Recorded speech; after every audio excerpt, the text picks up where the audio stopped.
Warrior, let's talk about parents. It is so urgent, and I'll tell you why. I did a wonderful presentation with my collaborators today, the DEA, that would be the Drug Enforcement Administration, right here in New York, New Jersey. And I want to share a couple of facts about what happened today.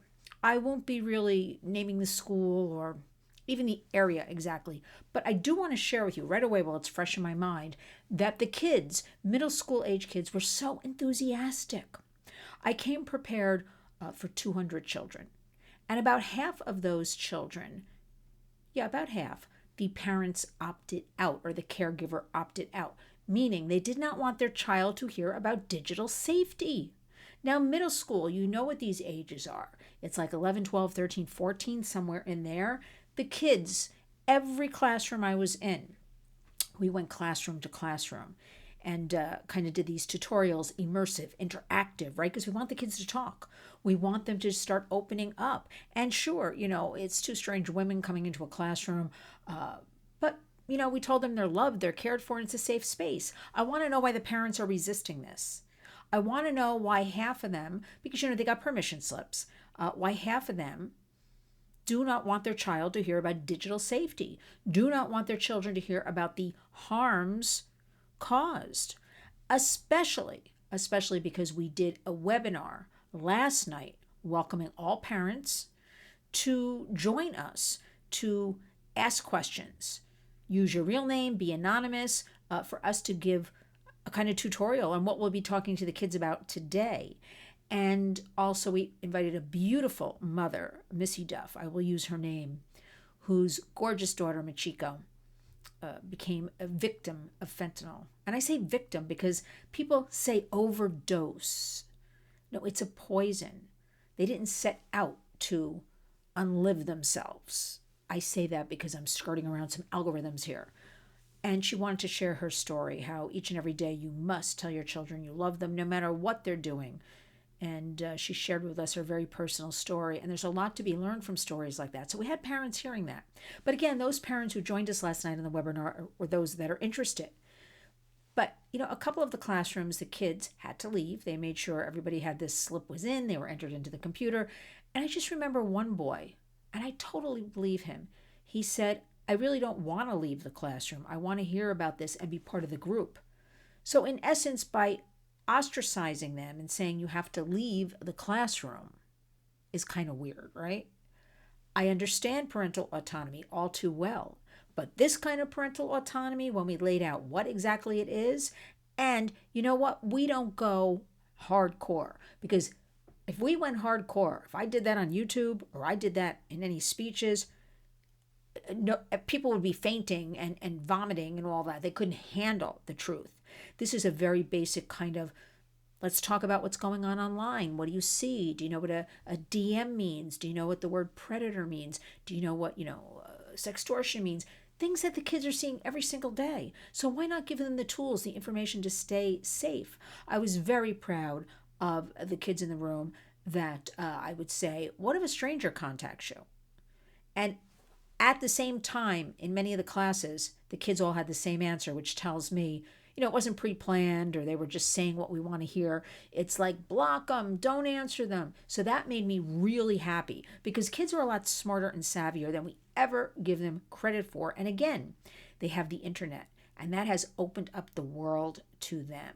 So I want parents to really step up. I've been in rooms where I've been told, just as I'm standing up to give a speech, somebody will whisper in my ear, don't scare them, or go lighter, or we don't want you in the room because of what you talk about. If I can't talk about this open and honestly and get the adults, we need partnerships, right? We need kids to be able to come to a trusted adult, whether that's a parent, a grandparent, a teacher, a guidance counselor, the school nurse, you write to the warriors, whatever that is. Because as I pointed out to the kids, and what resonates with them is big tech and all this predation and the music biz and entertainment, all of it, this whole big, let's call it like a big ball of conglomerate, I don't know what, predation against children. They're interested in one thing, and that is making money off of children. They look at children, that's all they see. as far as my collaborator, Joanna from the DEA. She brought in slides, she brought in some videos, very basic information. For instance, a couple of little granules on the tip of a pencil point. She has a pencil with the fentanyl on it. This is what can do away with you. 1 packet of sugar, like you get in the diner or the restaurant, a little packet, right? How many people does that do away with? Do you know the number's 500? That one little packet? 500 people? So we must talk about these issues. I mean, this is a national crisis. Parents, there's so many good parents, right? And everybody's overwhelmed. I tell you that every day. But you know what? We are doing a lot of the work and lifting for you. We're opening up those channels. And I was a stranger to all these kids, as was Joanna. They want to talk. A little bit in the beginning, they're hesitant. I think our Goya cookies helped, by the way. Shout out to Goya Cares. Goya, big supporter of all we do, because the kids at the end each got their Goya cookies. So they were very happy about that. But they paid attention and asked some really good questions.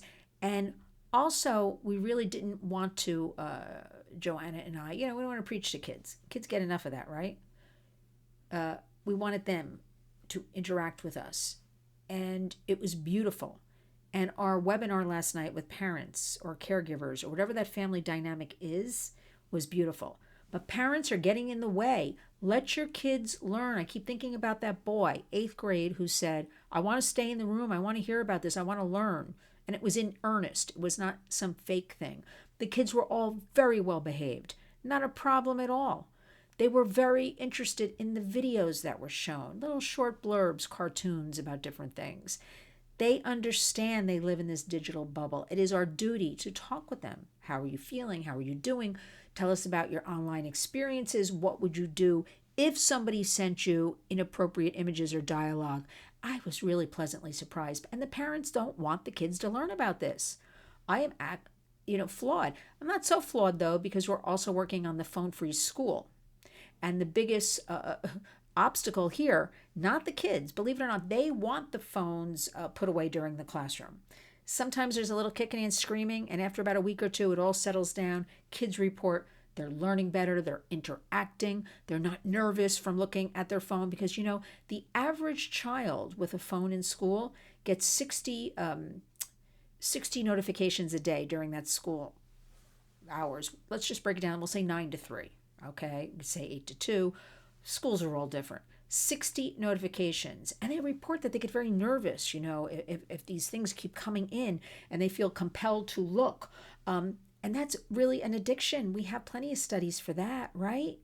So all of this must stop, not on our warriors' watch. We are not going to let strangers take over our kids, their education, learning about these issues of what's going on online, right? What's going on the landscape of, illicit substances. They need to know. They need to know that one innocent mistake, accepting what they might think is an aspirin from a friend, is really cut, laced, whatever you want to call it, with an illicit substance, right? Because, when you make real drugs, prescription drugs, there is a chemist involved. There are amounts involved. It is based on a doctor's giving the approval. It's your weight, it's your height, it's other medications you're taking. It's all of that into consideration. The kids understood this today. But when you take something that perhaps somebody bought on Snapchat, you don't know who made that. Most likely they're not a chemist. Most likely they are not, doing everything appropriately. They're using machines that are dirty. We see this all the time with cross-contamination. And you don't know where that came from. You are not to take anything unless prescribed to you, okay? And that goes not only pills, it also goes, even cough medicines and things of that nature. And I learned something very interesting today, and I'm going to be studying up more. I'm actually going to be visiting the DEA lab here in Manhattan shortly. But a chemist was in one of the videos, and he explained, he took like a bowl of sugar, a little bowl, and he's, pounding it and this, and then he mixed in a little bit of brown sugar. And he said, you could be stirring this all day and it looks like it's mixed. And then you stop. And if this was a pill, that little bit of brown, he called it a hot spot, that could be in a pill.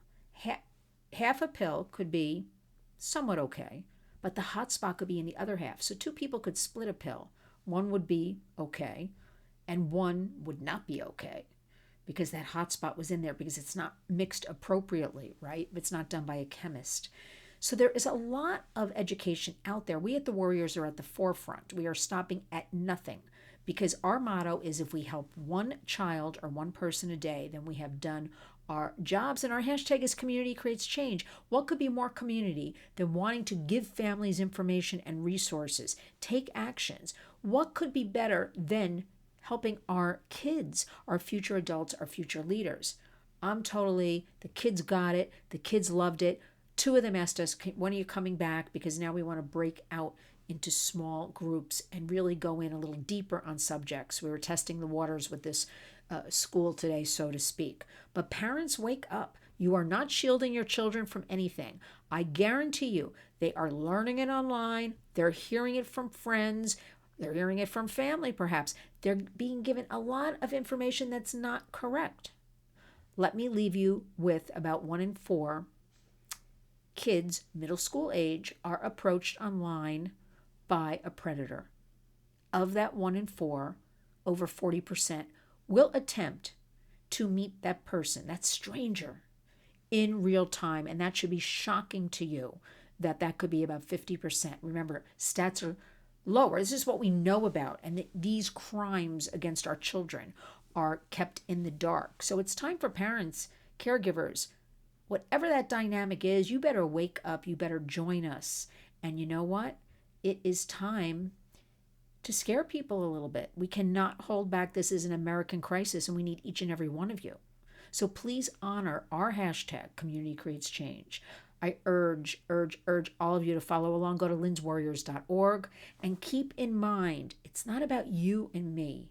It's about our kids, our precious children, and every child deserves to have a safe and happy childhood.